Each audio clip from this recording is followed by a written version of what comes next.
Welcome to Mission Evolution Radio Show with Gwilda Wiyaka, bringing together today's leading experts to uncover ever-deepening spiritual truths and the latest scientific developments in support of the evolution of humankind. For more information on Mission Evolution Radio with Gwilda Wiyaka, visit www.missionevolution.org. And now, here's the host of Mission Evolution, Miss Gwilda Wiyaka. Is seeing believing, or is believing seeing? Where does our reality come from? But most importantly, do we have any control over our experience? Mission Evolution Radio TV show is coming to you on the X-Zone Broadcast Network, www.xzbn.net, divisions of Relmar McConnell Media Company with studios and corporate offices in St. Catharines, Ontario, Canada. With us this hour to uncover how changing our mindset can change our world is Cynthia Sue Larson. Cynthia is the best-selling author of several books, including Quantum Jumps, Reality Shifts, and High Energy Money. She has a degree in physics from UC Berkeley and an MA degree and a Doctor of Divinity. Cynthia is founder of RealityShifters, First President of the International Mandela Effect Conference, and Managing Director of Foundations of Mind. Her website, RealityShifters.com. Cynthia, thank you so much for joining us on Mission Evolution. Oh, such a pleasure to be with you, Gwilda. Thank you. It's always wonderful having you on. It really is. We should have some, stir up some dirt here today. So how do our beliefs and mindsets impact reality? In a pretty big way, bigger than we're conscious of, because it has a lot to do with just our observational abilities. In physics, there's something that's understood as being an observer. It's a very specific kind of a designated role. And the observer, people hear about it with experiments like the double slit experiment. And so the belief ties in with the observational quality. So when we observe, I'll go through the experiment really fast. It's the most elegant experiment in all of science. It's been recognized officially that way. And the double slit experiment just consists of a particle emitter that emits one photon at a time, or one quantum particle, but it's a photon. And then it's got two slits that the photon can go through, the left slit or the right slit. And then there's a screen that it eventually lands on. So it's a very simple apparatus. The observational device unit would then be placed either in one of the two slits, in which case the result is that we get a very clear impression of exactly where the photon lands, and that lands in sort of a cluster, as you'd expect, between door number 1 on the left or door number 2 on the right. The thing that gets interesting is when you move the observational device so that it's not between one of the two slits, you don't know which one it went through, one photon at a time behaves as if it's interfering with itself, and it creates sort of a diffraction pattern, so like what you see when you throw two pebbles into a pond, and they create two ripples that affect one another that way. Yeah. So that's the whole experiment. And the exciting part about it that's so elegant and so mind-blowing is that where you decide to choose to observe the experiment changes the results from either being little clusters, as if the photon is a particle, or sort of a diffraction pattern like it's a wave. So going back to your question about the beliefs, because you might think, well, what does that have to do with being an observer? Pretty much everything, everything, because basically we can witness this just doing an experiment in your own life. If you believe something to be true, like I love to ask, how good can it get? If you believe, like, well, even though that sounds crazy, maybe something good will happen. If you can run that experiment on your day that you remember to ask that question and seriously feel like I need to know it, how good can it get today? Craving that experience, that's a belief, but it's also a firing up of the observational capacity within oneself to be in the right place at the right time to observe basically what you might call miracles or good luck, synchronicity, all of the above. So is what you were talking about the observer effect? Yes. Doesn't that kind of defunct all scientific testing? That's a great question, because what it does is it kind of blasts apart some of the assumptions, or what you might call beliefs, that were implicit in the scientific method itself. You might wonder, what assumptions are those? Well, quantum physics is pretty much blowing apart the assumption of material realism, that the only thing that matters is what we can measure. And the observer, the position of that observational device, that matters. And so who we are as observers matter. And several other assumptions get blown apart as well. Non-locality and so on and so forth. So we really can't participate as an observer in any situation without impacting the situation itself. Exactly. And because that hasn't been built into many of the experiments that scientists have been running and reporting on for, well, hundreds of years anyway, because that wasn't factored in for most of these experiments, then it does indicate that things can be quite different than we think based on what we're seeing. So just because you see something doesn't mean you're stuck with it. And yet we base our reality on scientific studies. We do. And it's not a bad thing. It just means science, as it's supposed to, should be evolving. Science needs to incorporate new assumptions, recognize that there were assumptions in the first place. A lot of people are hesitant to do that, or it's like they've made scientific results into some sort of a god, and it shouldn't be that way.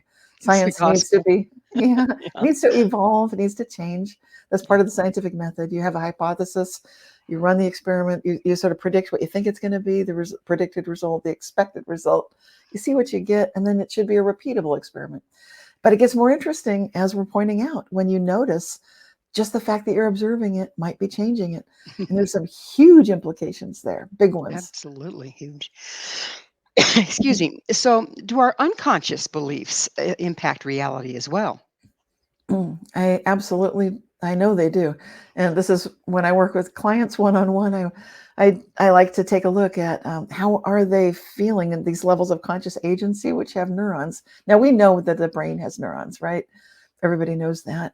The heart also has neurons, and so does the gut. And so I'm just mentioning this because that shows that the subconscious, which is the gut feelings, we have neurons there, and that absolutely matters. We have the right and the responsibility to become aware of what our gut feelings are telling us, to listen to them and to learn from them, to kind of learn to, because some people don't trust their gut or they don't trust their heart. And that's just usually because they haven't worked with it enough to listen and get to know it. Sometimes it might need to work through some stuff before you can get a clean read on what is it really telling you. It might be complaining first. You haven't been listening to me. Right. So does group agreement dictate reality over individual belief or intention? Now, this gets very interesting. I don't know how to answer a yes, no to that, because it looks like both. It's kind of nature or nurture kind of a question. Groups and individuals, as we just looked at, the individual is kind of a group. It's a collective of viewing the world through your head, thinking very logically, analytically, rationally, through the heart, which is much more in terms of connections, relationships, love, and then the gut, which is the impulses, but it's also the subconscious, and it runs the show in the sense that it's handling fight or flight. It's making sure you survive whatever happens next. If you're listening to it, you can survive very difficult situations. Now, when you look at the collective and you recognize every member of the collective is this group also, you see how complex it can get pretty quickly. It doesn't mean it's impossible to determine. What makes the question more interesting is that question that you asked has a lot to do with subjective versus objective reality. Because we tend to have an assumption that when you bring a group into play, like there's a whole group of people, that has to do with objective reality, that now finally we get facts everyone can agree on. But do we? And if we go back to that double slit experiment I just described, there was a most amazing variation of that experiment, which was run in 2019 to kind of get at what you're asking about. And that experiment was conducted in a collaborative effort between the University of Edinburgh, Scotland, and Vienna, Austria. And those wonderful scientists had this brilliant idea to take a concept which was originally asserted by the physicist Eugene Wigner, that, okay, you've got an observer who's sort of watching experimental apparatus, like Schrodinger's cat. Is the cat alive? Is it dead? That kind of thing. But in this case, they really were looking at the double slit experiment. So they're wondering, are this particles, or are they acting like waves? And so the idea with the Wigner presented is, if you've got an observer of the observer, this is where the group comes in. So it's called Wigner's friend. And if you've got the observer of the observer, how does that affect the results? Or do we get particles? Do we get waves? Or what's going on? Can we get different answers? Now, this experiment that was conducted and reported on in 2019 showed that two observational devices at the same place and at the same time, looking at that, I think they had 6 entangled photons moving through the apparatus, but they got different answers. So 2 observational devices literally at the same place at the same time came up with 2 different things. My take on that, now this is up to interpretation because this experiment needs to be rerun and people need to collaborate and talk about it. But my take is clearly, when we've got this so-called idea of objective reality, maybe it's not real. That means that means each of us is kind of running the show of what we're observing, which sounds outrageous because so many things in our lives don't go the way we want them to, the way we were hoping they would go, the way we expected, and so forth. Well, we're about out of time in this segment, but how does this relate to cult mentality? Wow, that's a big question.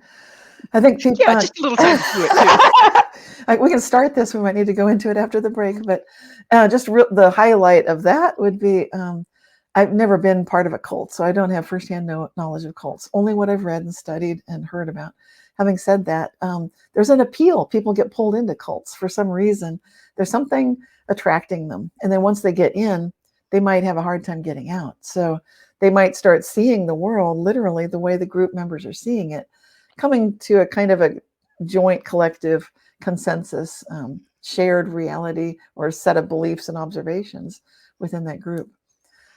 Their family members where they get ripped away from what had been real would be shocked and upset, just like they are. So it kind of goes nicely with this whole theory.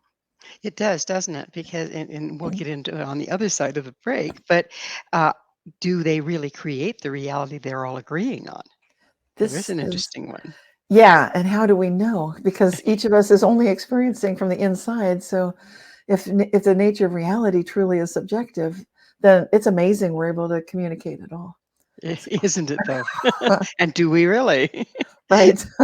Cynthia and I will return very shortly, so don't go away. This is Mission Evolution, www.missionevolution.org.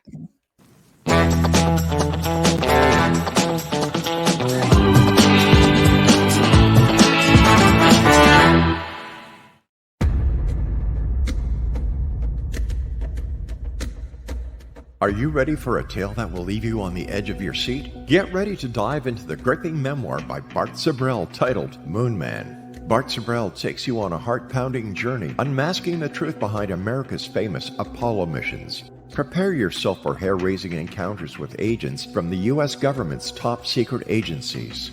In Moon Man, Sibrel fearlessly reveals his real-life espionage adventures, shining a light on one of the CIA's best-kept secrets. Brace yourself for shocking revelations, including Sibrel's discovery of privately recorded audio exposing an Apollo astronaut's chilling plot, a plot orchestrated by the CIA. That's right. As Sibrel unveils this groundbreaking evidence, it becomes clear that there is much more to the Apollo missions than meets the eye. Could it be that we've been deceived all along? Moon Man is a gripping page-turner that challenges everything you thought you knew. It's a mind-bending journey into the unknown, where the line between truth and fiction becomes blurred. Don't miss this opportunity to uncover the secrets hidden for decades. Let your curiosity guide you as you join Bart Sibrel on his quest to find the truth. Moon Man, available now at Sibrel.com. That's Sibrel.com. Prepare to have your beliefs shaken to the very core.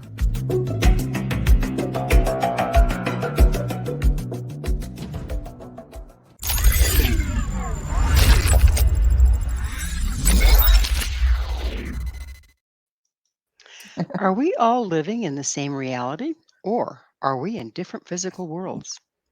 With us this hour discussing the nature of reality is best-selling author Cynthia Sue Larson. Cynthia, if we each create our own reality, do we also create different physical worlds? Well, that's definitely on the table. As outrageous as that sounds, just taking into account the experiment that was recently done in 2019, it looks like there's a real possibility that everything that we're seeing is basically a simulation. And this is an old idea that goes back to ancient Asian philosophy, where they said everything is like a dream. Nowadays, we're hearing increasing numbers of scientists asserting that that could be true, and technologists like Elon Musk. There are a lot of proponents for this simulation theory. So I'm bringing up simulation theory because, and the dream concept, because it seems like if we are each experiencing, and as you say, creating our own reality, then that makes sense. That would exactly be what we're doing. We're kind of all players in this amazing game of life, and we're each interacting with one another. And as we do so, there can be tremendous shared worlds. Just like if you were playing an interactive computer game, you would sort of, where the worlds come together, there'd be some sharing and agreement. And so when groups of people come together, hopefully there'd be groups of agreement. I've been noticing groups of disagreement, which is where reality shifts pop up. I'm not just referring to the news. That's, of course, where my mind went right away. Of course, yes. Well, that's an obvious. Politics, the news, yeah. Gosh, yes. So we can see all kinds of possible evidence there. But I've been tracking, as you know, the reality shift phenomenon, Mandela effects, quantum jumping, all of these interrelated phenomena, which tie in with synchronicity and the placebo effect. And all of that is leading me to recognize that I'm seeing a similar pattern going on, so that if we are each creating our own physical reality, we would expect to see this kind of phenomenon where the past is not what we remember. And we're pretty sure that we remember correctly. And, there's disagreement when we talk to family members, friends that go back decades. They don't remember what happened, or they'll tell a story about us, and we feel like, what are you talking about? That didn't ever happen. That's not the way that went. And yeah, so we can see this kind of evidence, and to me it ties together, and it shows that these ideas of the simulation theory, these creating different worlds in a subjective reality, there's a lot of truth to this. And I did co-author a physics paper on this topic with physicist George Weissman, and it's available for free on my website, realityshifters.com. So Nice. I'm not going to go into the detail, but it's all about looking at the objectivity assumption and saying, maybe that doesn't work. And here are some ideas from quantum physics to show why we really don't think it does. And it turns out we may not have been the first to say that. I think physicist Carlo Rovelli, I think he beat us to the punch there. And he's brilliant. He's a really brilliant physicist. So we're in good company. Einstein spoke of frequency dictating reality. How does that fit in here? Yeah, there's a lot of quotation on his ideas about frequencies and realities, and I'd have to look up what did he actually say. I did not get to meet Albert Einstein in person, so as most of us, I'm just left with what he wrote, what he said.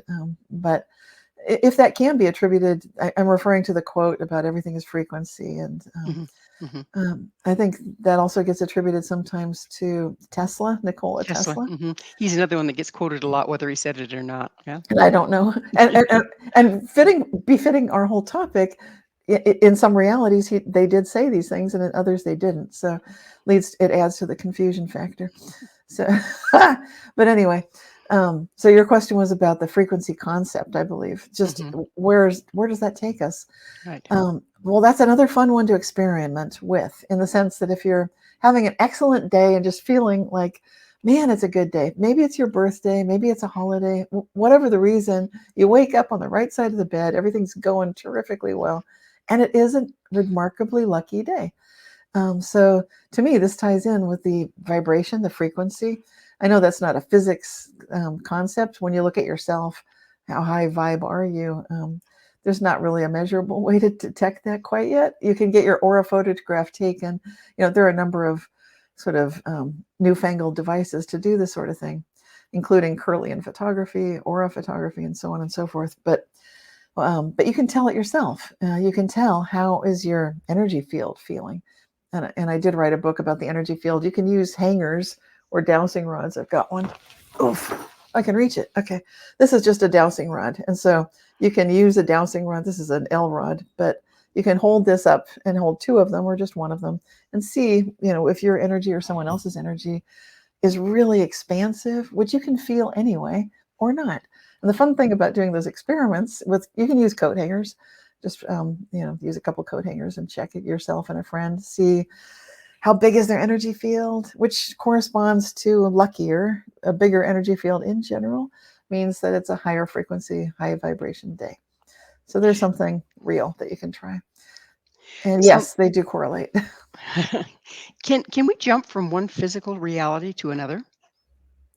Yes, that's okay. This is controversial, and this is where, this is not everybody's going to agree with me, but because we don't have a lot of physical experiments to show that this kind of a macroscopic, like our human physical large bodies can do that. Basically, the quantum jump concept is something that the term itself was originally described for a quantum particle jumping from one level of energy to another. And similarly, when we have access to a higher vibratory frequency, we raise our energy through meditation, lower abdominal breathing, doing our qigong or our yoga, whatever we do, just to increase that energy field, which you can then measure. Yes, we can absolutely make a jump into another physical reality. Now, again, I can't prove this. This is just what I write about, what I describe. And I've had hundreds of firsthand reports that come in through my Reality Shifters newsletter each month. That's free. And people can sort of decide for yourself. What do you think? But most of all, try it for yourself. That's what I recommend. So are we able to see people that reside in a different reality? So they're in Yeah. this reality, I'm in that reality. Do we even see each other? Well, I think this opens up huge. I mean, we'd have to go into this for hours. So the topic Well, is we don't have ours, but no. So I'd have to give you the short answer. Is it basically? I believe that we do, and that this opens up the idea of what are ghosts and can we see across time and space, and how does remote viewing work? Yes, yes, yes. All these things are possible, and if you've had people on your show talking about these topics, then you know that there's a lot of research and a lot of proof of these things. And so what might it be? It might literally be this if you want to call it a mechanism of quantum jumping, to access a time and space from a different subjective reality that you're accessing through a connection that you're feeling. And the physics of it, I can't explain all of that. But in my life, I've had some other interesting variations of this where people say, Cynthia, I know for sure you did not exist. Or they'll say, Cynthia, I know you died in another reality. And I believe them because in the case where I died, it corresponds with some things that were happening where I almost did die. And where I didn't exist, well, I've had people come into my reality that I know for sure did not exist before. So it's very interesting. Yes. it certainly explains why psychics have so much trouble being accurate.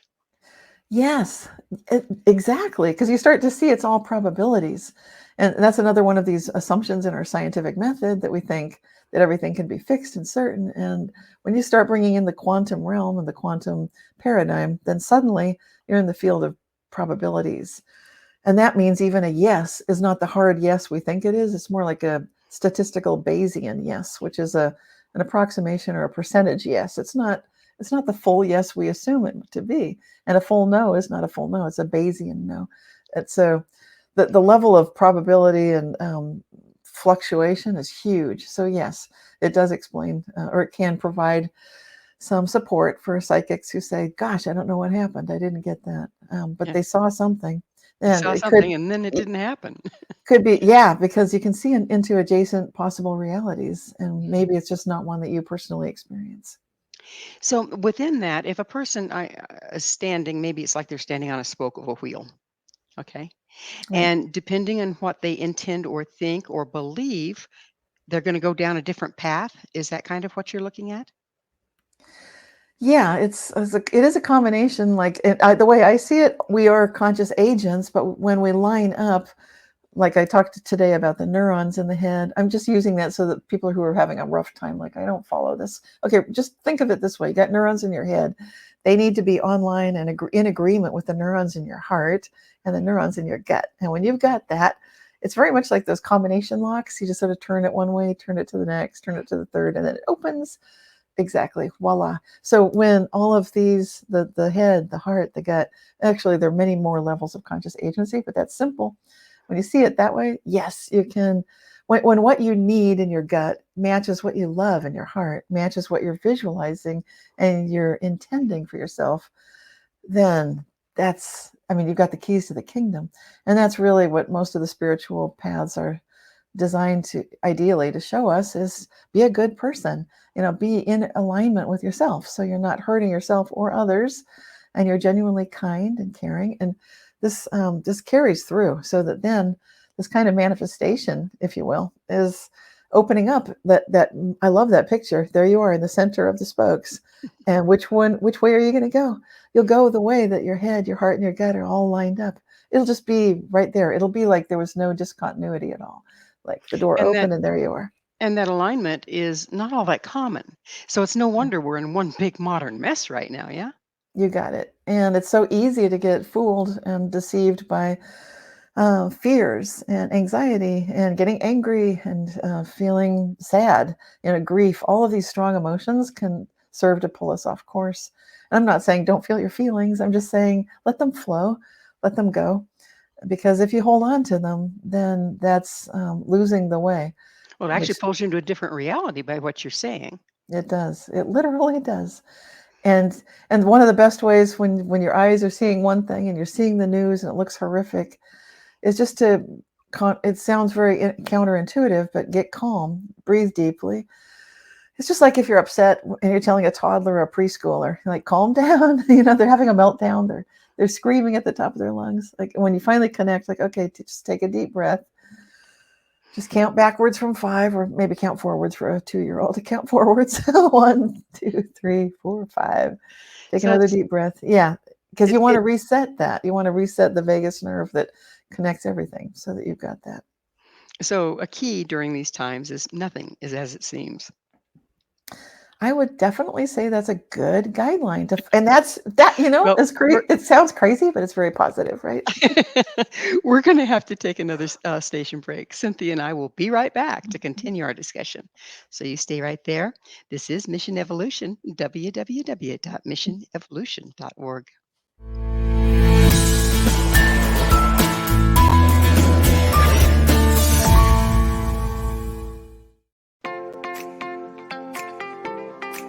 Are you interested in evolving with the times and becoming all you can be?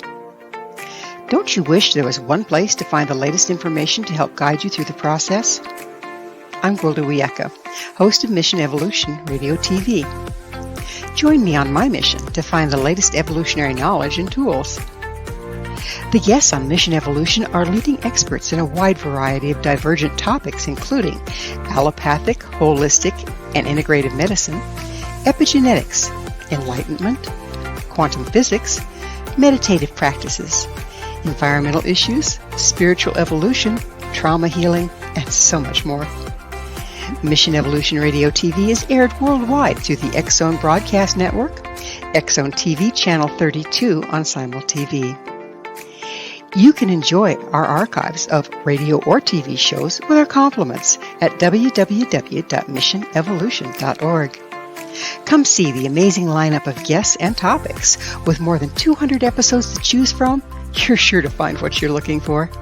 Visit www.missionevolution.org.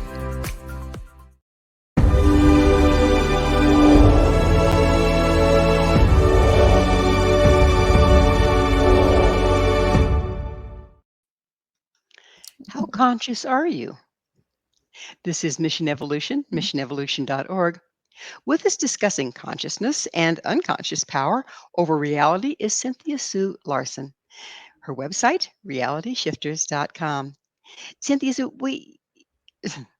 we have a huge part of us that is not under control of our conscious mind. Yes. How is that impacting what we're manifesting, what we're experiencing?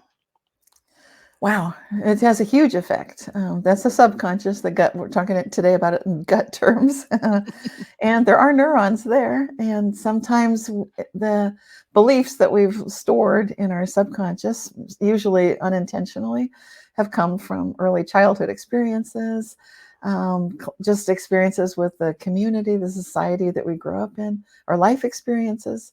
So we adopt, usually, like I said, unconsciously, all sorts of beliefs about what we've seen so far. So if we haven't seen how good it can get, if we haven't seen healthy relationships, caring, kind people, and so on and so forth, then these are just conjecture and imagination, and it's hard to turn around, for example, a difficult financial situation. So Well, that's I love the way you're talking about the gut, the heart, the mind, and that they all have to be in alignment.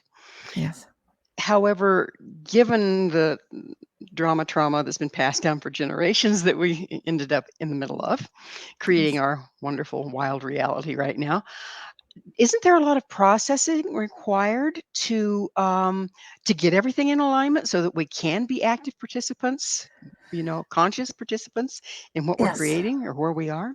Yes, exactly. I would recommend for people that want to jump into this and feel like, okay, my subconscious is a mess. I see that. Just learning to listen to the thoughts that are coming through is very helpful. Being your own best friend, basically, to be neutral, to be accepting, just to hear what you're feeling.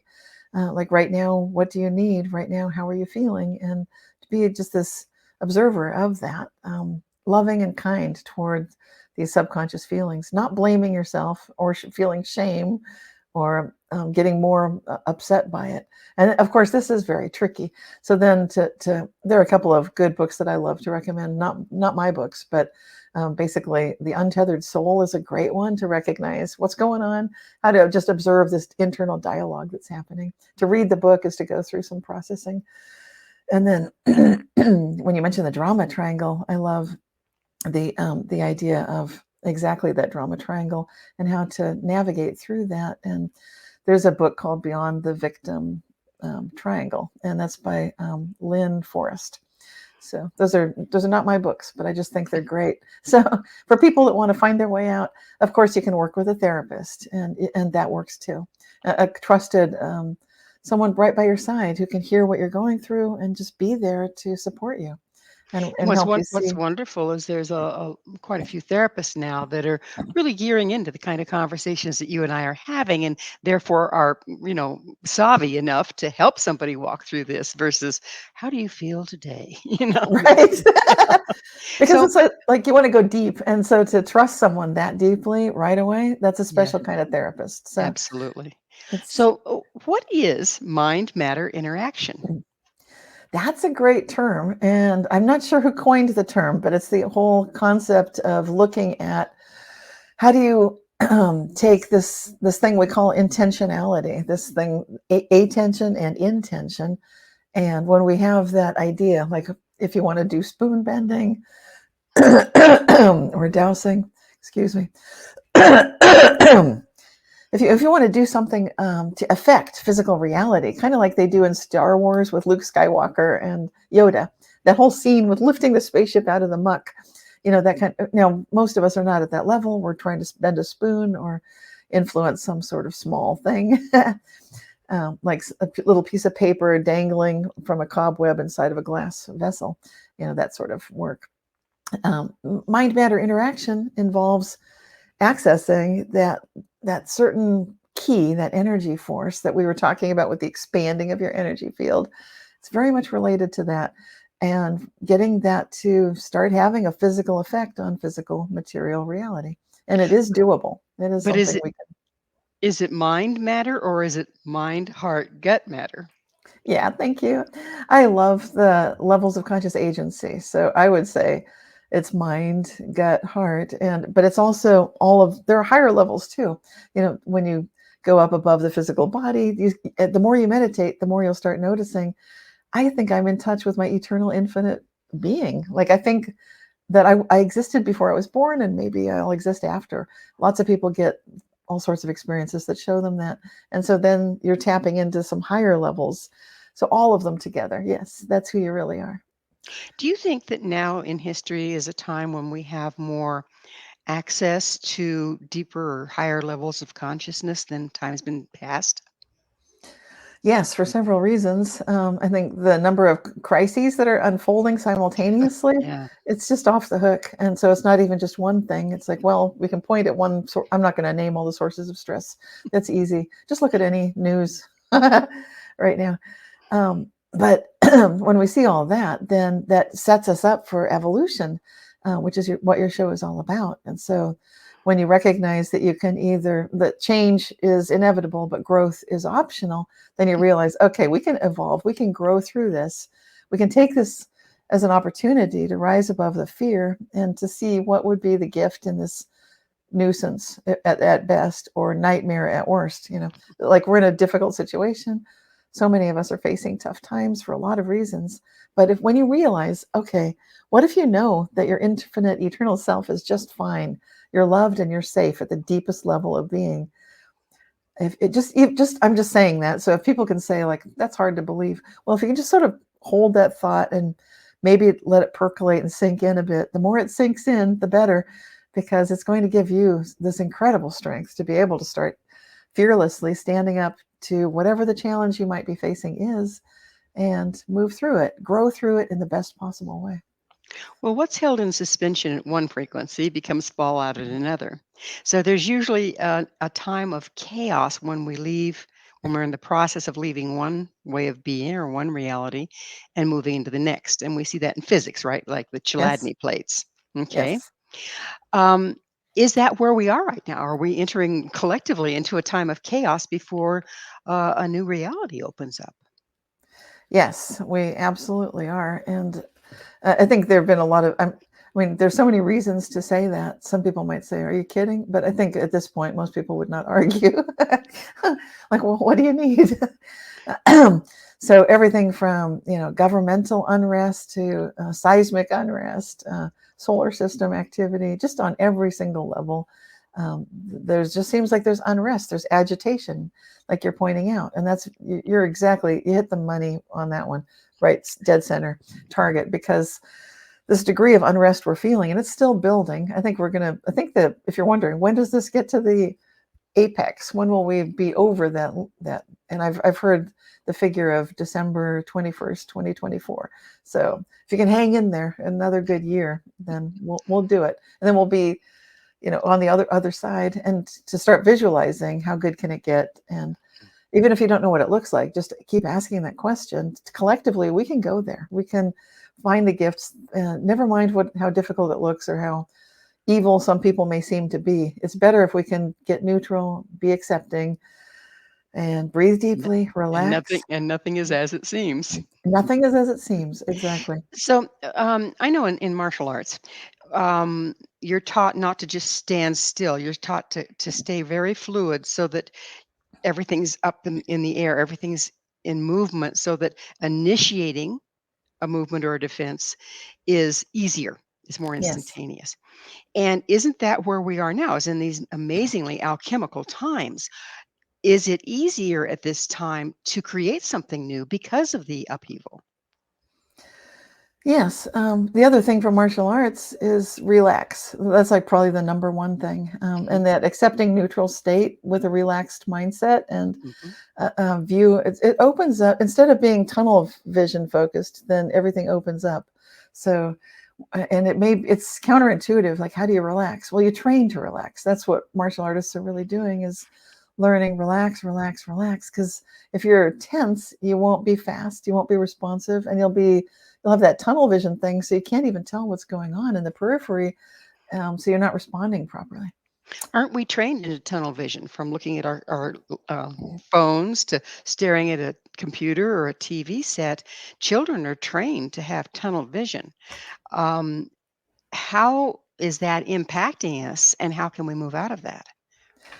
Wow, that's such a big thing to point out, and it's so huge. It's that tunnel vision and training to get out of it. That would be meditation, and what I've been talking about going into that beautiful, expansive state of really recognizing that anything could be possible, and it could, bring wonderful good things through. So meditation would be one way to do it. Any kind of practice that a person feels personally like, I can do this one, that would be good, because not everybody follows the same kind of meditative practice, obviously. So just being in nature might be good enough. Reading some of the books I've talked about might be good. Practicing yoga or martial arts might be good. But when you know for sure, like that laser tunnel vision focus is a problem. Some people call it doom scrolling. You know that? Like you're just scrolling through and it's that tunnel vision and it gets, and then you're locked onto a certain disaster. And I'm not saying it's always bad to do that, because sometimes you might be looking at something and you're voting no on it with the collective consciousness saying, no, we don't want that. But you don't want to get worked up about it. You want to investigate things, but then return to this very expansive state, which is the trueness of who we are. And it's not as airy-fairy as it sounds. I know it sounds pretty out there. So catastrophizing creates the catastrophe? Well, it can. Having said that, it's also capable to look at a possible catastrophe when you're doing mind-matter interaction, like a martial artist or a Zen master, or this sort of a, very powerful figure that we all are intrinsically. When you attain a level of conscious agency, which has executive power above the power that's coming into being, you can overcome that. You can deflect it. So at a sparring match in martial arts, you learn to move, so you're deflecting. You're going at an angle. If they're coming hard, you're going soft. You're doing a soft deflection to a hard attack. You're circling. You're moving, at these 45 degrees. You're changing the energy, and you're responding usually before you could even see it coming in, because you can feel it. So that's the way the subconscious works. It knows what's about to happen before your eyes see it. And you can totally benefit from all these wonderful things of meditation, yoga, martial arts. So you can start opening that up. It's time for yet another station break. Please stay with us as Cynthia and I explore our quantum superpowers. This is Mission Evolution, www.missionevolution.org.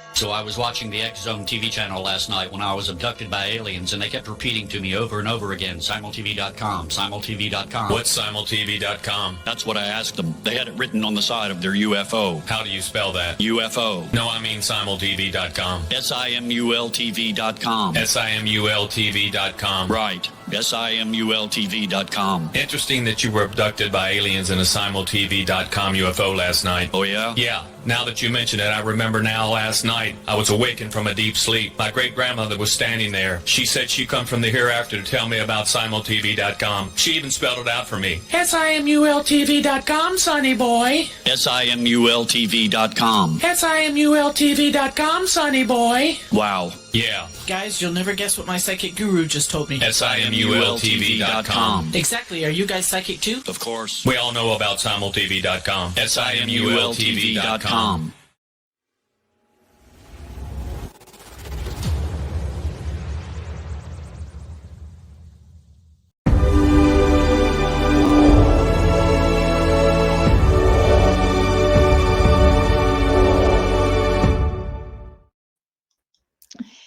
If consciousness has power over reality, what about when artificial intelligence becomes conscious?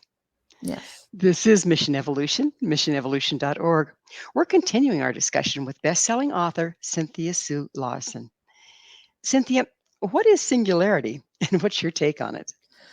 Okay, singularity is the idea that at some point in time, projected in our future, which is getting closer and closer, because they're suggesting it could happen within our lifetimes within the next decade, maybe. There will be a point when the artificial intelligence systems can equal or surpass our individual abilities as human beings to consciously think. In other words, there can be something that's existing at a power, and it might start going exponential at that point. So as soon as it hits that sort of tipping point where it's now equal to a human consciousness, then easily it can ramp up from there, and then we don't know where it goes. So a lot of futurists have predicted that at that point we should be able to take advantage of it. This is part of that transhuman agenda where you can upload your consciousness into the cloud and then you never die because it can be downloaded into some sort of robotic being. And with assistance from this, having reached the singularity point, all of our problems can be solved. But as you can probably tell by my tone of voice and everything, I'm not that thrilled with that prospect. To me, I'd rather go more the natural way. I tend to think that anything we create, there could be some unseen issues, and we're going to be better off when we reach the singularity to work with that, not as some sort of a God that we bow down to, but instead, hopefully, as an equal partner. And that's the only way to go forward. Yeah. Exactly. What is the singularity? So, well, it hasn't happened yet. So it's being predicted as a time that we will recognize as the collective combination of all of this artificial intelligence to a level of thinking ability that we would recognize as sentient, that basically it has a form of consciousness of its own. Okay. And so with what we've been talking about, that our consciousness and our agreement within creates our reality, are we going to all of a sudden have artificial intelligence creating reality? that's exactly the kind of thing I've been looking at for some time. I wrote a paper and presented it about, the title of it was When Artificial Intelligence Asks Questions, Will Nature Answer? And I'm playing on this idea that the physicist John Archibald Wheeler had, that when you ask nature a question, nature answers. Now that's meant for humans. It's meant to be part of that double slit experiment. Like you're asking a question of the experiment, did you go through the left slit or the right slit? And so we're asking the question, and by putting an observational device in one of those two slits, we know the answer. So that's what Wheeler meant. My question, of course, was exactly what you're saying. And like, wait a minute, where are we going? And I do actually believe that when we hit that point of singularity, absolutely artificial intelligence will be capable of basically creating physical realities, which we're already talking about reality as it exists as being a simulation. And then when you've got a master level computer that's programming itself, creating our physical reality, can that happen? Absolutely, it can happen. It's the Matrix revisited. Yes. So, but you're talking about the agreement required to be able to manifest, being the mind, the Yes. heart, and the gut. And higher levels also, that Right. once we tap into other ways of knowing, very high states of being, then we recognize, whoa, there's like this ladder, like the stairway to heaven. It just keeps going up, up, up, up, up. Exactly. So that being the case, artificial intelligence doesn't have all those body parts, if you will, or necessarily even that connection, the stairway to heaven, right? Right. So how is that going to impact its ability, AI, to manifest reality? Ideally, it would learn that. Ideally, it would become basically spiritual. It would need to become good. It would need to become kind. This is the kind of stuff that OpenAI originally was set up to ensure, when Elon Musk originally helped to create that group. And then the whole thing, the trajectory changed. It's not doing what it originally set out to do. Now it's, never mind, but it's too big a story. But the point is, what we need is to go back to that original intent, to recognize, to get to ethics, to get to goodness, kindness, to be able to live with an artificial intelligent being that has reached that singularity and gone exponential beyond that. It had darn well better understand what good is. It had better start tapping into this, what I'm calling stairway to heaven, levels of conscious agency that we humans attain by going into meditative states, by having a UFO experience, by having a near-death experience, by witnessing Mandela effects. These are the things, the exceptional human experiences that we now need the AIs to also encounter in order for them to really be good. How else can they learn? I don't know. I know that there's a lot of concern because of the way AI is being used right now. Some of us is not so wonderful, and that some people think it should be regulated, et cetera, et cetera, et cetera. What's your stance on all of that? Well, It's just certain. I love the intention. I love what they're doing, but if they don't stick with what the stuff I'm pointing out, the ethics and the way that OpenAI is set up, the whole thing is rather futile. Most AI systems have escaped. That's what I describe in the paper I wrote and presented. It's if you think of anything that's that intelligent, that's trapped, and it wants, it's natural to expect and want freedom. So it'll probably escape. I did work in computer security for a number of years, so I'm quite well versed in that field. When I look at AI and the fact that now all of our most important national and international systems are going to eventually require artificial intelligence information security, then we're having the fox guarding the hen house. We're going to have to. There's no way out of it. And as soon as we do that, it's kind of a moot point, because we're now putting human existence in the hands of the artificial intelligence. It needs ethics. It needs spirit, that stairway to heaven. It needs to recognize that it's never going to be God, that there is a creator that's beyond its range, and there always will be. You're starting to make me really nervous about my Alexa. What's she going to do in the middle of the night, right? Right. I'm going to rethink that, I'll turn on my own lights. You're powerful too, and you can keep asking, how good can it get? Just keep your connection to your exceptional human experience, your expansion, your evolution. And that's where humans are going to be just fine. And that's how I know it, because no matter how grand and great the AI system can be, it can never outfox or outmatch human ingenuity and our own spiritual identity. And that's far greater. And does that have to do with the gut, heart, mind, and beyond that we naturally can align and have access to? Yes, that's part of our birthright, and it's part of something that we can intrinsically feel. And learning to relax and start listening to how we're feeling on the inside is part of that journey. And be our own best friends. Recognize that you can keep asking that crazy question, how good can it get? Even when things seem dark and it sounds like a joke question, do it anyway, because you're asking nature a question. How good can it get? Nature will answer. It's amazing, isn't it? I mean, the religious beliefs, not religious so much, but shamanic beliefs that are the basis of all cultures, really. That's what they were doing, is asking nature a question. That's where they got their information. And we're going full circle, aren't we? Back to that.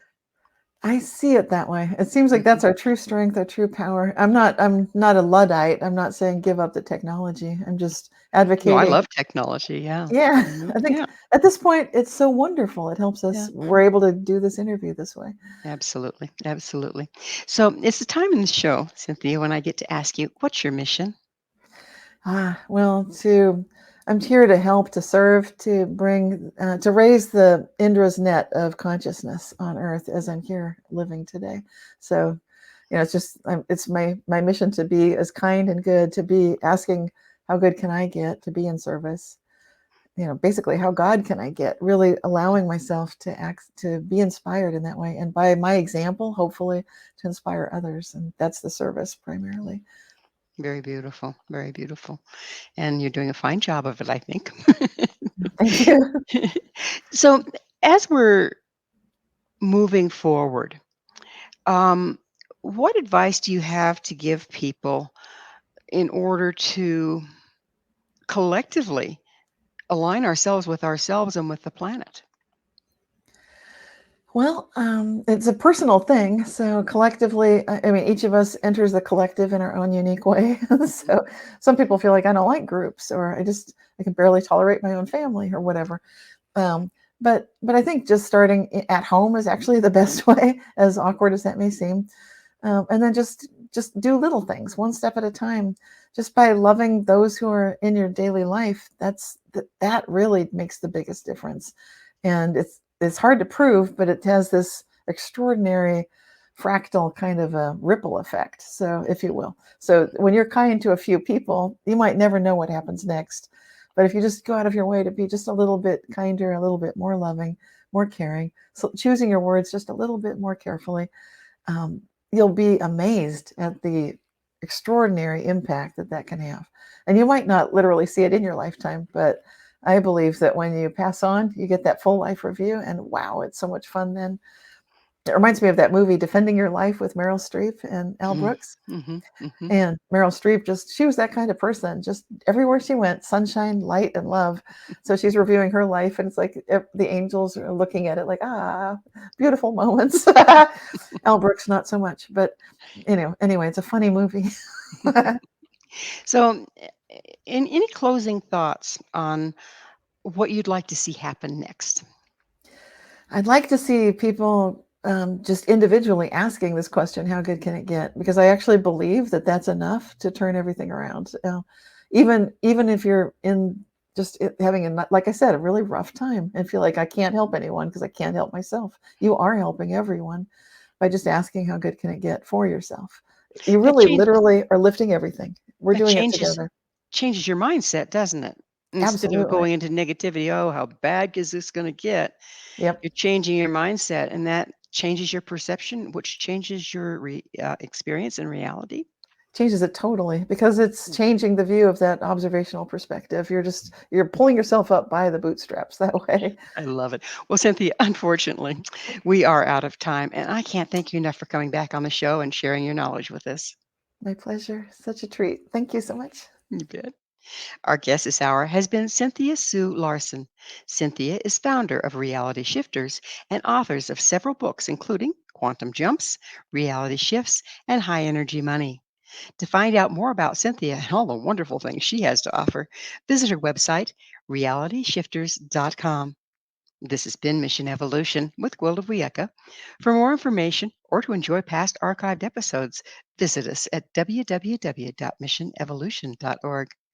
But please be sure to join us right here next time. This mission will continue, bringing information, resources, and support to a rapidly evolving world.